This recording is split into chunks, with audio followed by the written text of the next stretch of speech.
నమస్తే ఫ్రెండ్స్, ఈరోజు వీడియోలో రాయలసీమ స్పెషల్ అయిన వెరీ టేస్టీ అండ్ హెల్తీ అయిన జొన్న కుడుములు ఎలా తయారు చేసుకోవాలో చూసేద్దాం.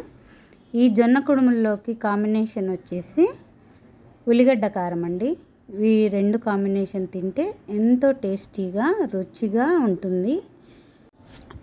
డయాబెటిక్ పేషెంట్స్కైనా వెయిట్ లాస్ అవ్వాలనుకున్న వారికైనా ఈ జొన్నలు చాలా యూజ్ఫుల్ అవుతుందండి. ముందుగా అయితే 2 కప్పుల జొన్నలను అయితే ఒక మిక్సీ జార్లోకి అయితే తీసేసుకుందాం. కొలతలతో తీసుకుంటే బాగుంటుందండి. 1/2 కప్పు పచ్చికందిపప్పు కూడా వేసేసుకొని, కొద్దిగా జీలకర్ర వేసుకొని కొద్దిగా బరకగా గ్రైండ్ చేసుకుందాం.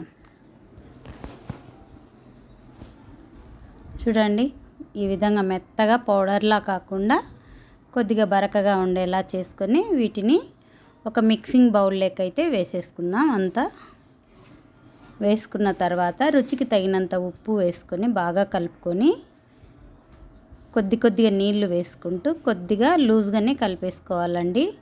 ఎందుకంటే రవ్వ ఊరిపోతుంది కదా, నానితే నీళ్ళనల్లా పీల్చేసుకుంటుంది. ఈ విధంగా కలుపుకున్న తర్వాత మూత పెట్టేసుకొని ఒక 20 నిమిషాలు పక్కనైతే ఉంచేద్దాం. ఇప్పుడు దీంట్లోకి కారాన్ని ప్రిపేర్ చేద్దాం. నా దగ్గర పండు మిరపకాయలు ఉంటే పండు మిరపకాయలతో చేస్తున్నానండి. ఒక 10 పండు మిరపకాయలను అయితే తీసుకున్నాను. ఈ 10 అయితే నేను కొలత కాదండి, నేను కొద్దిగా ఇంట్లోకి కూడా ఉంటుందని ఎక్కువ చేసుకుంటున్నాను.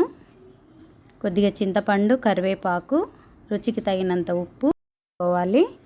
ఒక 1/2 స్పూను జీలకర్ర కూడా వేసుకొని ఒక్కసారి గ్రైండ్ చేసేసుకుందాం.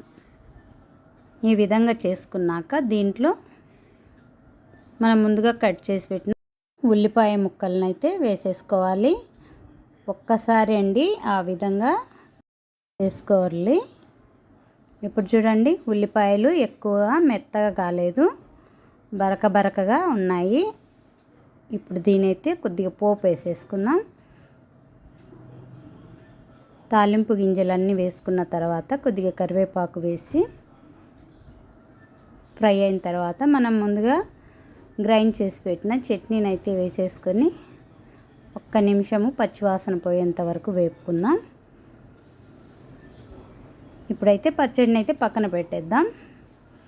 చూడండి, బాగా నానిపోయింది కదా, దీంట్లోకి ఒక 2 స్పూన్ల పచ్చడిని అయితే వేసేసుకుందాం.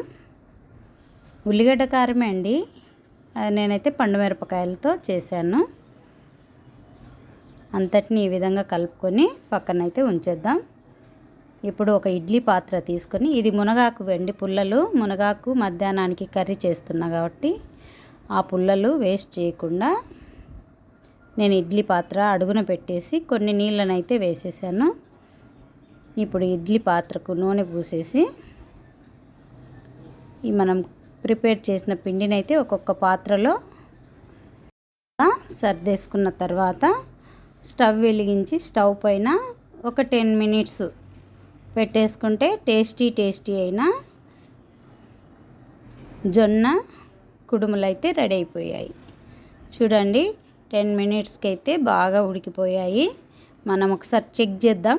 చూడండి, అంటుకోలేదు కదా చాక్కి.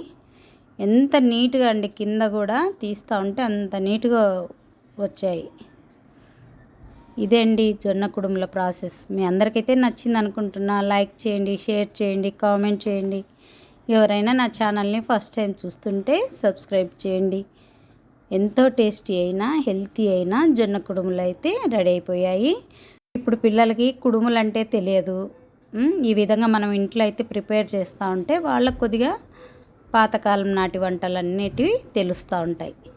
ఈ ఉల్లిగడ్డ కారంతో తింటే ఎంతో టేస్టీ అయిన రుచికరమైన జొన్న కుడుములు అయితే రెడీ అయిపోయాయి. Thank you.